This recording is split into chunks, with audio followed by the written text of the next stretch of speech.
Now back to one of our top stories. The City of Johannesburg Mayor, Dada Morero, has apologized to residents for the continued water cuts. The mayor today visited the Rand Water's Eikenhof pump station as taps run dry in some parts of the city. He promised that the city would dispatch more water tankers to affected areas. Rand Water is warning of a potential system collapse due to high consumption in Gauteng's metros. Joburg Mayor Dada Morero joins us now live. Mayor, thank you so much for your time and for joining us this evening. I do believe that you were stuck in a meeting earlier on, hence you couldn't join us, but thank you for coming back and committing to this conversation. Now, the issue of water shortages in Johannesburg is seemingly a persistent challenge.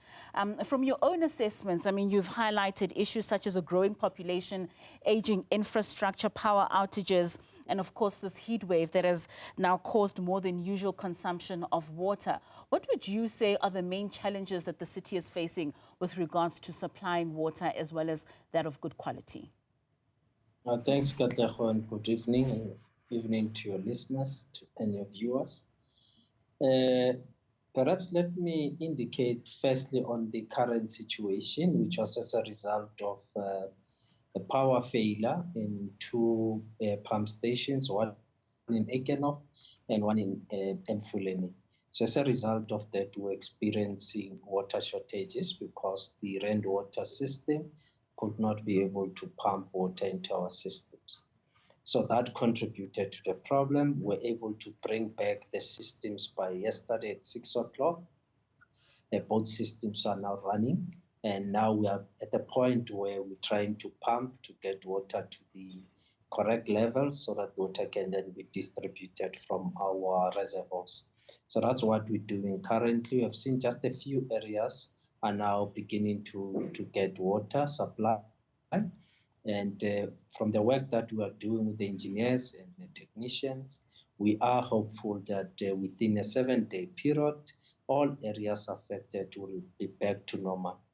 We must indicate that in December, we also went through a maintenance program, which was a Rand Water program, which affected our water supply. We also saw that the consumption reduced in the month of December and in the month of January. But the beginning of February, we are now seeing a spike in terms of consumption, which is beyond what Rand Water has apportioned for Johannesburg. And we're trying also to manage that consumption at the same time. So we did go out and apologize. We did go out and say we're doing everything we can because the pain of not having water, we ourselves understand it. It's not good to stay more than 2 days without water. It creates even health challenges. So we need to resolve this matter as speedily as possible. And we hope that the reservoirs will be full and will then be able to distribute water. But over and above, Katleho, you do know that we do have challenges in terms of our infrastructure, which is old, it's decayed. Some of it has leaks and all sorts of things, and we continue to fix it as and when we're experiencing those challenges, but we're losing a lot of water underground in the pipes, which is something that we are concerned about. We're also concerned because our water losses continue to increase, which is something that we are very much concerned over and above the fact that we're losing revenue. It's also our inability to be able to supply water to our residents. So having focused on that, we're also trying to raise capital on the market so that we can get money to be able to address these matters once and for all. So there are models that the team has been looking at, which we think will be able to unveil and adopt those once we pass the budget in May and see if we can have better interventions to deal with our infrastructure. We've been having meetings with National Treasury, with the Ministry of Water to find better solutions, including Rand Water itself, to form part of the solutions of the infrastructure. But over and above, it's also to call on our communities to also reduce consumption and try to use water as sparingly as possible Otherwise, we would find ourselves in level 2, which is where we might be going as a result of trying to manage our consumption. I mean, so those are issues, Katlego, right. in the main. So, May, I mean, you touch on the issues of leakages. A little earlier on, Newzroom Afrika spoke to the Rand Water spokesperson, Ms. Maru, and she spoke about an imminent system collapse because of consumption being too high in Gauteng. But I think maybe the focus on leakages is not really being put so much so in terms of really what it is. Joburg Water estimated that 26.5% of its supply is lost daily due to leaks, and this is the equivalent of 185 Olympic swimming pools of treated water that's disappearing on a daily basis. Are there any immediate interventions that are being made with regards to these leakages? There are efforts that are made from time to time. We put aside budgets, we identify the leaks, we go in there, we close the leaks, we change the pipes.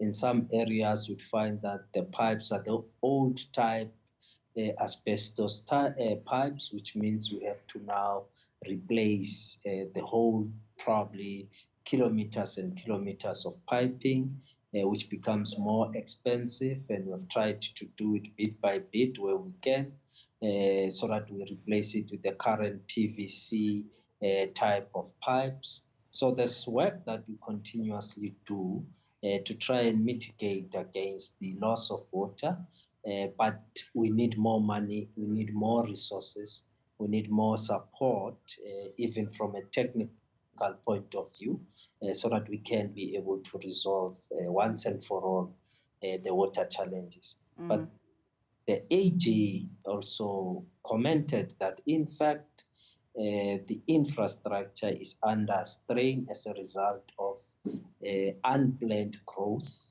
The population is growing, settlements are growing, and some of them are not planned, especially informal settlements that are mushrooming, which they themselves also put a strain on our water infrastructure and electricity infrastructure. Right. So something also has to be done by ensuring that as the city we deal with land invasion quite decisively, to push back against unplanned urbanization, which would probably is affecting us currently. And we can see with the high levels of illegal connections, we are now sitting with about 313 informal settlements throughout Johannesburg, with the majority of those being in the deep south. And indeed, it does create a strain and on our infrastructure. All right, Mayor, unfortunately, we have run out of time. I really wanted to know if you are going to keep to that promise of ensuring that 60% of the city that's affected by water outages will have running water in their taps in the next 7 days. 7 days they will have, as the system is back. We are now pumping water into the reservoirs, and once we've got sufficient percentages, then we'll be able to pump into the residents' houses and properties. All right. Mayor, unfortunately, we have run out of time, but thank you so much for joining us this evening. That's Dada Morero, who's the mayor in the city of Johannesburg, coming back to us with regards to the looming water crisis in the city.